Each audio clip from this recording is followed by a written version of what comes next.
She sat alone at the cafe, her wheelchair quietly beside the table. Her name was Lena. Today was supposed to be special, her first date in years. After the accident that took her ability to walk, Lena had stopped believing in love. But lately, a kind man she met online made her heart flutter again. He said he loved her soul, not her body. And today, he promised to meet her, face to face. She checked her watch. It was 11 a.m. He'll be here any minute, she whispered to herself, smiling nervously. Maybe traffic is bad. Minutes passed. Then an hour. People came and went. The waiter refilled her coffee cup. Her smile began to fade. Her phone stayed silent. No message. No call. Lena looked out the window, pretending to be fine, but her heart was breaking quietly inside. She had dressed so beautifully. A lavender dress, a touch of lipstick, and hope shining in her eyes. But hope can hurt the most when it's ignored. She whispered to herself, maybe he saw the wheelchair and changed his mind. Her voice trembled. The waiter looked at her with pity, but said nothing. Then, just as she was about to leave, the door of the cafe opened. A tall man walked in, holding the hand of a little girl, around 6 years old. The man looked confident but kind, with gentle eyes. The little girl noticed Lena sitting alone. "Daddy," she whispered, "that lady looks sad. Can we sit with her?" The man smiled softly. "Maybe she wants to be alone, sweetheart." But the little girl didn't listen. She walked straight up to Lena's table and said brightly, "Hi. I like your hair. You look like a princess." Lena blinked, surprised, then smiled. "Thank you, little one. You're very kind." The girl turned to her father. "Daddy, come, sit here with us." The man smiled awkwardly and joined them. "I hope we're not bothering you," he said. "My daughter likes making new friends." "You're not bothering me at all," Lena replied softly. "Actually, I could use a little company."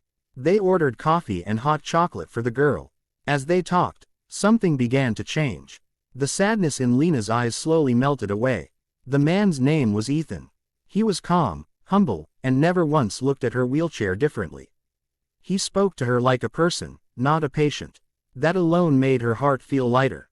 "So, what brings you here today, if you don't mind me asking?"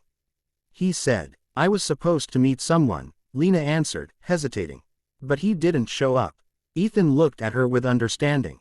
"Then maybe he wasn't the one you were meant to meet today." The little girl giggled. "Yeah, maybe you were meant to meet us instead." Lena laughed. Really laughed, for the first time that day. That laughter was the first spark of healing she didn't know she needed. Hours passed as they talked. Lena told him about her accident, a car crash 2 years ago that left her paralyzed from the waist down.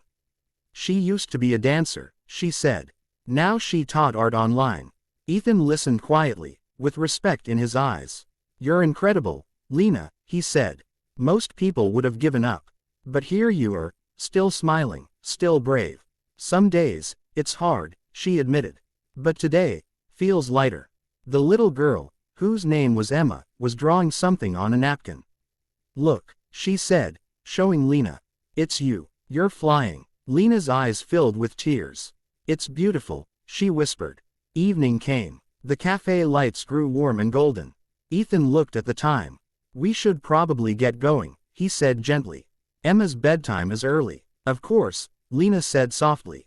"Thank you both, for making my day brighter." "No, Lena," Ethan said with a kind smile.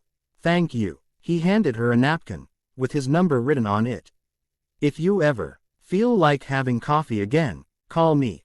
Emma hugged Lena tightly before leaving. "Bye, princess. Don't be sad anymore." They left. Lena watched them go, smiling through tears. She didn't know who he really was, not yet. The next day, while Lena was painting at home, the TV played softly in the background. The news anchor said, "Today, the CEO of Alexan Industries, Mr. Ethan Cole, visited the city to announce a new project for accessibility and inclusion." Lena's brush froze. She looked up at the TV screen, and there he was. The same man from the cafe. He wasn't just a kind stranger. He was one of the most successful businessmen in the city, yet humble enough to sit with a broken-hearted woman in her silence. Her phone buzzed. A text from an unknown number popped up. "Coffee again. Same cafe, Tomorrow at 11. Ethan hot beverage speech balloon. Lena smiled, her heart racing. The next morning, she returned to the cafe. This time, not to wait for someone who might not come, but to meet someone who already had. Ethan and Emma were there, waving at her. "You came back," Emma shouted, running to hug her. "Of course I did," Lena said, laughing. "How could I not?" They spent the day talking, laughing, and sharing dreams. Ethan told her about his plan to start a foundation helping people with disabilities live fuller lives. "You've inspired me, Lena," he said. "You reminded me that strength doesn't come from standing tall, it comes from standing true." Lena's eyes glowed with emotion. For the first time in years, she didn't feel broken, she felt seen. Weeks turned into months. Their friendship grew into something deeper. Ethan and Emma became a part of Lena's life, her laughter, her mornings, her peace. One evening, under the soft glow of sunset, Ethan knelt beside her wheelchair. "Lena," he said gently, "I don't care where life takes us, walking, rolling, or flying, I just want you by my side. Will you?" Tears streamed down her cheeks. "Yes," she whispered. 1,000 times, yes. Emma ran in with a flower crown. "See, Daddy, I told you she's a princess." They laughed together. A new family formed not from perfection, but from kindness and courage. Sometimes, life takes away your ability to walk, only to teach you how to fly with love. Because love doesn't need legs, it just needs a heart that sees. Be kind. You never know whose broken heart your smile might heal. Heart.